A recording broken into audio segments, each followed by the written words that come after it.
तो बहुत सारे लोग समझते हैं कि कीवर्ड रिसर्च या एसईओ या डिजिटल मार्केटिंग सिर्फ उन बिजनेसेस के लिए है जो ऑनलाइन बिक सकते हैं। बहुत सारे लोग जो फिजिकल बिजनेसेस रखते हैं उनको लगता है कि एसईओ या मार्केटिंग उनके लिए नहीं है। वो इसको इग्नोर करते हैं और वो अल्टीमेटली इसमें फ्लॉप हो जाते हैं। तो इनमें से एक केस स्टडी मैंने ली है डेंटिस्ट की। फॉर एग्जांपल अगर एक डेंटिस्ट को आप इमेजिन करें तो डेंटिस्ट के पास जाना पड़ता है अपना इलाज करवाने के लिए। लेकिन क्या डेंटिस्ट के लिए डिजिटल मार्केटिंग एक बेहतर ऑप्शन हो सकती है? क्या वो अपना बिज़नेस ग्रो कर सकता है डिजिटल मार्केटिंग की वजह से? क्या एसईओ में लोग उसको आइडेंटिफाई कर सकते हैं कि अच्छा डॉक्टर कौन-सा है? क्या सर्च उसकी ब्रांड बिल्डिंग में, उसकी रिकग्निशन में उसको हेल्प कर सकती है या एक्विजिशन में उसको हेल्प कर सकती है? अल्टीमेटली ये वो सारे सवाल हैं जिसका जवाब अभी हम फाइंड आउट करेंगे। इन शॉर्ट मैं आपको ये बताता चलूँ कि बिज़नेस चाहे कोई भी हो, आपको डिजिटल पे सब सर्च कर रहे हैं और उनमें वो बिज़नेसेस भी हैं जो डिजिटल पे चलते हैं और वो बिज़नेसेस भी हैं जो डिजिटल पे कभी जिन्होंने शायद सोचा भी नहीं था। तो डॉक्टर्स एक ऐसी कैटेगरी है जो कि समझते हैं कि उनके पास कस्टमर चल कर आता है और इस तरह से बहुत सारे बिज़नेसेस और भी हैं जिनको ये लगता है कि कस्टमर हमारे पास चल कर आता है और उसको डिजिटल मार्केटिंग की क्या ज़रूरत है या हमें वेबसाइट की क्या ज़रूरत है या एसईओ में हम क्यों इन्वेस्ट करें जबकि हमारा कस्टमर हमें खुद कॉल करता है। अभी हम आइडेंटिफाई करेंगे कि क्या डेंटिस्ट या इस जैसे और बिजनेसेस उनको गूगल से कोई हेल्प मिल सकती है या उनको डिजिटल मार्केटिंग या एसईओ से कोई हेल्प मिल सकती है और अगर मिल सकती है तो वो कैसे। आइए देखते हैं। मैं दोबारा से गूगल एड्स पे लॉगिन करूँगा, उसमें कीवर्ड प्लानर टूल पे जाऊँगा और सबसे पहले मैं सर्च करूँगा डेंटिस्ट। अगर मेरा डेंटिस्ट का बिज़नेस है तो मैं एक्सपेक्ट करूँगा कि लोग डेंटिस्ट लिख कर ही मुझे सर्च करेंगे। तो हम ये देखेंगे कि सबसे ज़्यादा डेंटिस्ट में क्या सर्च होता है। जैसे मुझे रिज़ल्ट आया तो आप देख सकते हैं कि उसमें काफ़ी ज़्यादा सर्चेज़ हैं। इसको मैं अगर सॉर्ट कर लूँ हाईएस्ट टू लोएस्ट, तो टीथ वाइटनिंग सबसे ज़्यादा सर्च हो रही है पाकिस्तान में इस वक्त डेंटिस्ट के लिए। तो 1000 से 10,000 लोग ये वो लोग हैं जो टीथ वाइटनिंग चाहते हैं। उसके बाद crown, toothache, braces, dentist games, veneers, teeth braces, ये सारे कीवर्ड्स हैं जो सर्च हो रहे हैं। तो इसमें से डेंटिस्ट गेम शायद ऐसा कीवर्ड है जो कि मे बी एक डेंटिस्ट से रिलेटेड ना हो, मे बी ये मोबाइल ऐप्स या मोबाइल गेम्स के रिलेटेड है। तो हम इसको क्या करेंगे, हम इसको फर्दर एक्सप्लोर करने के लिए डाउनलोड कर लेंगे और मैं मज़ीद चाहूँगा कि हम मज़ीद कीवर्ड सर्च करें। तो फॉर एग्जांपल मुझे यहाँ पर डेंटल क्लिनिक एक वर्ड नज़र आया जो कि एक अच्छा कीवर्ड है डेंटिस्ट के लिए। हो सकता है लोग डेंटिस्ट लिख के डेंटिस्ट को ना सर्च करें, वो डेंटल क्लिनिक लिख के डेंटिस्ट को सर्च करें। तो हम इसको कीवर्ड को एक्सपैंड करेंगे। कीवर्ड रिसर्च को एक्सपैंड करने के लिए मैं डेंटल क्लिनिक सर्च करूँगा और देखूँगा कि इसके अगेंस्ट हमें क्या रिज़ल्ट आता है। जैसे ही मैंने डेंटल क्लिनिक लिखा, टॉप पे मुझे अभी भी डेंटिस्ट मिल रहा है, लेकिन उसके नीचे शायद डेंटल टेक्नीशियन, डेंटल ट्रीटमेंट, ये सारे वो कीवर्ड्स हैं जो मुझे गूगल दिखा रहा है। तो इसको भी हम डाउनलोड कर लेंगे ताकि हमें पता हो कि कितने लोग ये सर्च कर रहे हैं।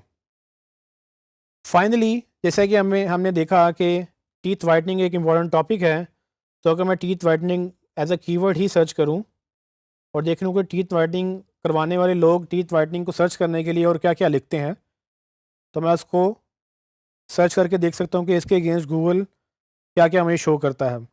तो गूगल के नज़दीक अगर आप टीथ वाइटनिंग सर्च कर रहे हैं तो वो audience priorly wisdom teeth, veneers, tooth pain, crown या बाकी चीज़ें भी इससे रिलेटेड सर्च करेंगे।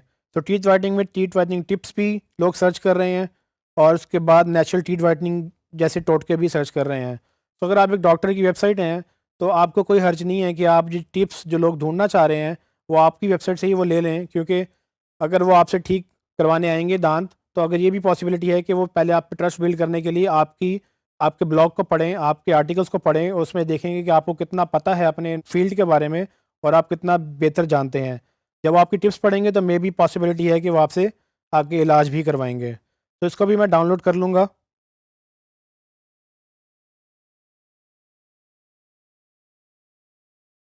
मैं अपनी गूगल ड्राइव में जाकर एक नए क्लाइंट का फ़ोल्डर क्रिएट करूँगा जिसमें मैं इसका नाम XYZ डेंटिस्ट रख रहा हूँ।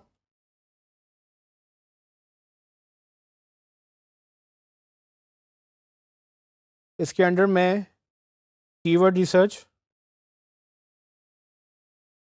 का फ़ोल्डर क्रिएट करूँगा और इसके अंडर मैं डिफरेंट फ़ोल्डर क्रिएट करूँगा उनके कीवर्ड से रिलेटेड।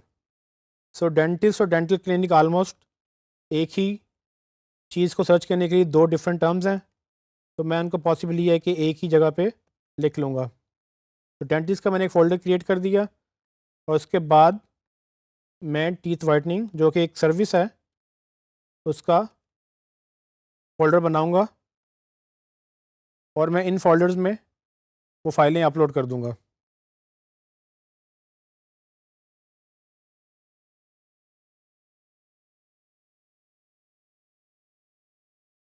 जैसे कि आप देख सकते हैं कि मैंने फ़ाइलें अपलोड कर दी हैं और मैं अब इसको एक फ़ाइल को ओपन करूँगा और उसमें अपने कीवर्ड शॉर्टलिस्ट कर लूँगा, ये देखने के लिए कि मेरे कौन से कीवर्ड्स रिलेटेड हैं और कौन से नहीं।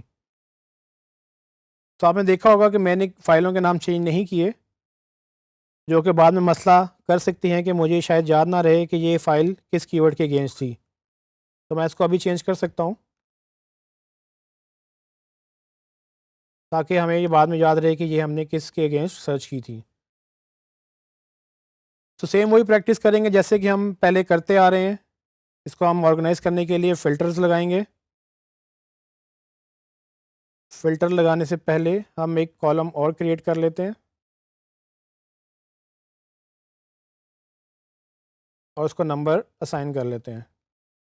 नंबरिंग करने से फ़ायदा ये होता है कि आप सॉर्टिंग दोबारा कर सकते हैं, जैसे कि ये डिफ़ॉल्ट सॉर्टिंग में थी। इसको मैं फ़िल्टर लगाने के बाद मिनिमम सर्चेज़ को मैं हाईएस्ट टू लोवेस्ट सॉर्ट करूँगा, ताकि सबसे ऊपर वो कीवर्ड्स आ जाएँ जो सबसे ज़्यादा सर्च हो रहे हैं। डेंटल क्लिनिक मुझे एक अच्छा कीवर्ड लग रहा है, क्योंकि पॉसिबिलिटी है कि जो डेंटिस्ट के पास जाना चाह रहा है वो डेंटल क्लिनिक सर्च करेगा। डेंटिस्ट भी एक अच्छा कीवर्ड हो सकता है, लेकिन ये बहुत ब्रॉड, बहुत एक शॉर्ट टेल कीवर्ड है और इसमें काफ़ी वेरिएशंस आ सकती है। सो इसको हम प्रायोरिटी पे नहीं रखेंगे, लेकिन इन फ्यूचर में भी समटाइम्स हम चाहेंगे इसको भी हम ऑप्टिमाइज़ करें किसी पेज के ऊपर। तो जैसे कि आप देख रहे हैं, डेंटल सर्जरी या टूथ एक्सट्रैक्शन, ये बड़ी स्पेसिफिक कीवर्ड्स हैं और बड़ी स्पेसिफिक सर्विसेज हैं, जिसके अगेंस्ट एक नया पेज बनाया जा सकता है अगर ऑलरेडी एग्जिस्ट नहीं करता। और आप उनके ऊपर जब कोई टूथ एक्सट्रैक्शन सर्च करें, तो अगर आप ये सर्विसेज ऑफ़र करते हैं या आपका क्लाइंट जो कि एक डॉक्टर होगा वो ये सर्विसेज ऑफ़र करता है, तो वो इस पे ट्रैफिक लेकर इस पे कन्वर्जन ले सकता है। कुछ लोग dental clinic near me search करते हैं। ये नियर मी एक बड़ा इंटरेस्टिंग टॉपिक है। इसको मैं अभी आपको एलैबोरेट करता हूँ, क्योंकि ये गूगल का एक आर्टिफिशियल इंटेलिजेंस जो है उसको ट्रिगर करता है। सो नीचे अगर आप ड्रिल डाउन करते जाएँ, तो आपको काफ़ी ऐसे कीवर्ड्स मिलेंगे जिन पे हम नए पेजेस बना सकेंगे, जिन पे आप कीवर्ड्स आप देख लेंगे कि कौन से कीवर्ड्स किस पेजेस पे जाने चाहिए। और अल्टीमेटली हम ये सेम वही एक्सरसाइज रिपीट करेंगे जो हमने बाकी ब्रांड्स के साथ की थी, क्योंकि कोई भी बिज़नेस अगर आप लेके चल रहे हैं तो उनके लिए सबका एक प्रोसीजर, कीवर्ड रिसर्च का, उसको शॉर्ट लिस्टिंग का, सब एक ही है। आपने सारे कीवर्ड्स उनके बिजनेस गोल से लिंक करने हैं, ताकि उनको सेल्स जनरेट हों, और जब उनको सेल्स जनरेट होंगी तो उनको बिज़नेस मिलेगा, उनको बिज़नेस मिलेगा तो आप ज़्यादा पैसे कमाएंगे, अल्टीमेटली आपकी जॉब्स रहेंगी। और अगर ये आपका अपना बिज़नेस है तो ऑफ कोर्स आप खुद भी इसको ग्रो कर सकते हैं अपने बिजनेसेस को। जैसे कि आपने देखा इस एग्जांपल में हमने डेंटिस्ट के लिए कीवर्ड शॉर्टलिस्ट किए। इसको आप मज़ीद एलैबोरेट कर सकते हैं, मज़ीद सर्विसेज के लेते हुए आप मज़ीद एक्सपेंड कर सकते हैं। मेरा मकसद ये था कि मैं आपको आइडिया दे दूं कि स्टार्ट कैसे होता है और ये कैसे किया जा सकता है। ऑफ कोर्स इसमें कोई लिमिट नहीं है और ये नेवर एंडिंग प्रोसेस होता है, क्योंकि जब तक वेबसाइट होती है तब तक आप इसको करते चले जाते हैं। इसमें एक इम्पॉर्टेंट बात जो हमने देखी वो थी डेंटिस्ट नियर मी। तो नियर मी का कीवर्ड एक बड़ा इंपॉर्टेंट कीवर्ड है जो कि बड़ी तेज़ी से गूगल में पॉपुलर हो रहा है। तो जैसे कि हमने शुरू में डिस्कस किया था कि गूगल हमें हर जगह से ट्रैक करता है। जब लोग लिखते हैं नियर मी, तो असल में गूगल को लोग ये पूछते हैं कि मैं जहाँ खड़ा हूँ या मेरे आसपास मैं जहाँ पर हूँ उसके आसपास मुझे डेंटिस्ट दिखाओ। तो डेंटिस्ट नियर मी का मतलब ये हुआ कि मैं इस वक्त जहाँ पर हूँ गूगल मुझे उसके आसपास के रिजल्ट्स दिखाएगा। अब नियर मी गूगल कैसे आइडेंटिफाई करेगा कि मैं कहाँ हूँ और वो कैसे मुझे आसपास के रिजल्ट दिखा सकता है।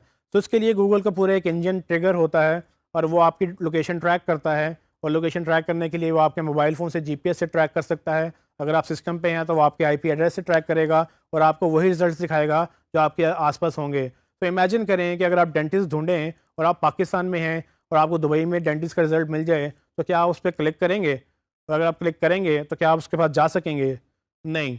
तो बेसिकली होगा क्या कि गूगल यही चाहता है कि आपको राइट टाइम पे राइट रिजल्ट दे तो जब मैं ये लिखूँगा डेंटिस्ट नियर मी और मैं लाहौर में हूँ, तो लाहौर के ही डेंटिस्ट मुझे नज़र आएँगे और पॉसिबिलिटी है कि वो लाहौर के अंदर भी अगर मैं एक लोकेलिटी में हूँ, फॉर एग्ज़ाम्पल मैं गुलबर्ग में हूँ, तो सिर्फ गुलबर्ग के ही मुझे डेंटिस्ट दिखाएगा। सो इटसेल्फ एक ये कीवर्ड बन गया, लेकिन नियर मी सिर्फ कीवर्ड नहीं है, ये बेसिकली एक एल्गोरिदम है गूगल का, जिसके तहत वो ये लॉन्च करता है कि वो आपको पहले ट्रैक करेगा कि आप कहाँ हैं, उसके बाद वो बिज़नेसेस को ट्रैक करेगा कि इसके आसपास बिज़नेसेस कौन से हैं, और यहाँ पर गूगल मैप से वो डेटा लिंक करेगा और गूगल मैप्स के रिजल्ट्स भी दिखाएगा और गूगल के रिजल्ट्स भी दिखाएगा। तो अल्टीमेटली आपको वो रिजल्ट्स मिल जाएंगे जो आप ढूंढ रहे हैं। तो ये चीज़ें बिज़नेसेस के लिए बड़ी इंपॉर्टेंट हैं, अंडरस्टैंड करना कि लोग क्या लिखकर सर्च करते हैं और किस तरह से क्वेरीज बदलती हैं डिफरेंट सर्विसेज को ढूंढने के लिए। तो जो ब्रांड या जो बिज़नेस इन कीवर्ड्स को कैप्चर कर लेगा, अच्छी तरह से डिमांड को कैप्चर करेगा, तो वो ज़्यादा पैसे बना सकेगा।